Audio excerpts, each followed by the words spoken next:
Hai guys, jumpa lagi di materi jaringan enterprise. Untuk materi pada hari ini yang akan kita bahas adalah tentang CDN, Content Delivery Network.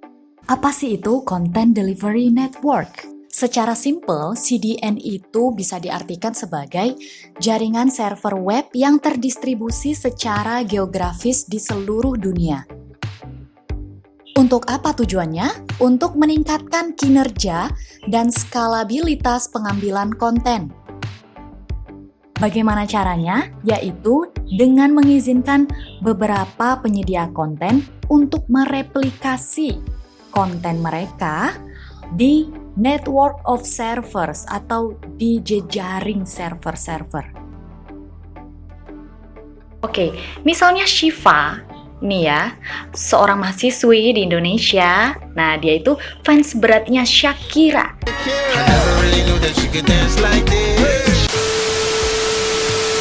Nah, sebagai fans setia, si Shiva ini mau mengakses website idolanya, si Shakira.com gitu kan. Nah, sebenarnya teman-teman waktu kita mengakses website gitu ya, kita ngetik Shakira.com, itu kita sebenarnya kan mengakses web server si Shakira.com kan. Nah, jadi yang kita akses itu sebenarnya web servernya, di mana nanti si web server ini akan mengirimkan seperti file statis HTML, CSS dari website tersebut kan untuk tampilannya gitu kan. Datanya itu ada di database kayak gitu kan. Jadi sebenarnya si Shiva ini waktu mengetikkan Shakira.com, dia itu mengakses sebuah server, origin server kita sebutnya kan, di Kolombia. Jauh banget dong. Ini ya, kalau naik pesawat aja tuh bisa 2 hari. Jadi Shiva di Indonesia tuh mengakses server yang jauh sekali kan, demi mengakses website idolanya, Shakira.com. Setelah itu, selain Shiva, ternyata ada fans lain juga, banyak ini fansnya Shakira. Misalnya ada fansnya Shakira di Malaysia, sebut saja namanya Fauzi. Ada juga ternyata fansnya Shakira ini di Slovakia. Misalnya namanya Ruben nih, Ruben di Slovakia. Tahu kan Slovakia itu negara di Eropa Utara kalau saya nggak salah ya. Dan lain-lain lah ya. Jadi ternyata fansnya Shakira ini ada di berbagai penjuru dunia. Di Indonesia, Malaysia, Slovakia, banyak lah pokoknya ya. Fans-fansnya ini tuh pada ngakses Shakira.com. Ini kan berbagai fansnya dari penjuru dunia itu request, berarti kan request untuk mengakses web servernya Shakira.com ini. Ya lama-lama bisa collapse juga akhirnya. Si web servernya Shakira ini kan bisa down. Nah, untuk itulah si Shakira.com ini memutuskan untuk menyewa CDN provider. Gimana cara kerjanya? Nah, secara garis besar, jadi dengan adanya CDN, akhirnya nanti akan ada namanya edge server. Akhirnya nanti si Shakira.com ini akan membuat replika-replika di beberapa titik yang dekat dengan negara fansnya misalnya. Jadi misalnya ada di mana ya? Di Tokyo misalnya ya. Jepang gitu kan.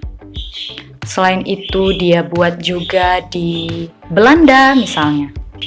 Nah, jadi teman-teman, si fans-fansnya Shakira ini yang dari berbagai penjuru dunia, itu kalau waktu mereka akses Shakira.com, nanti kembalian file-file statisnya itu bisa mereka dapatkan dari server-server terdekat secara geografis. Server ini biasanya disebut juga dengan edge server. Kalau tadi yang server utamanya itu disebut dengan origin server. Nah, ini misalnya ya, kalau untuk Shiva sama Fauzi berarti yang paling dekat itu adalah server yang di Tokyo. Jadi perjalanan filenya ini jauh lebih dekat dan nanti hingga aksesnya itu lebih cepat. Konten-kontennya itu sudah direplika di sini di Tokyo. Nah, kalau si Ruben nih yang ada di Slovakia di Eropa, nanti konten-kontennya itu dari server node Aegis server yang ada di Belanda.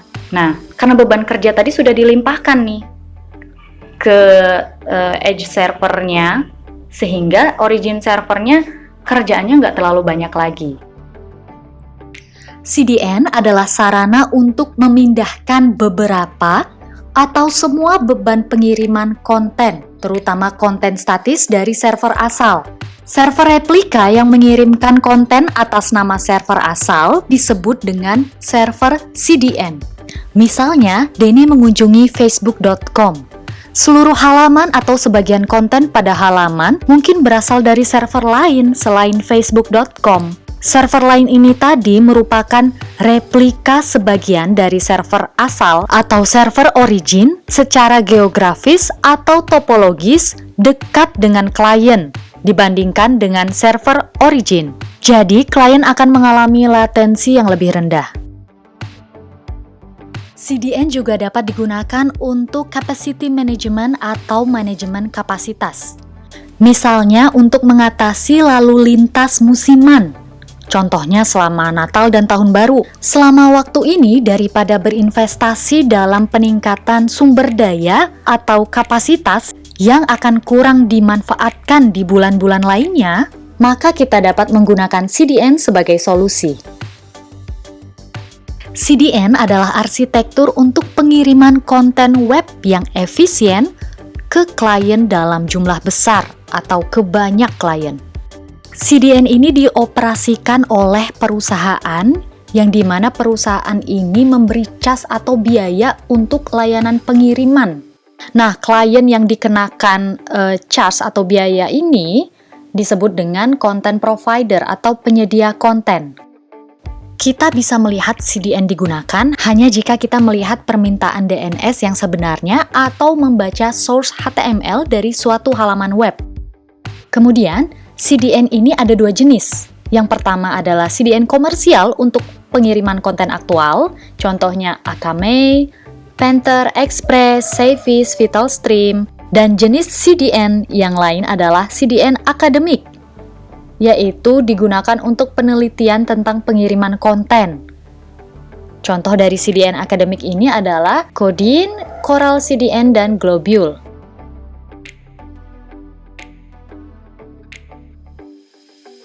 Nah, apa aja sih keuntungan penggunaan CDN ini?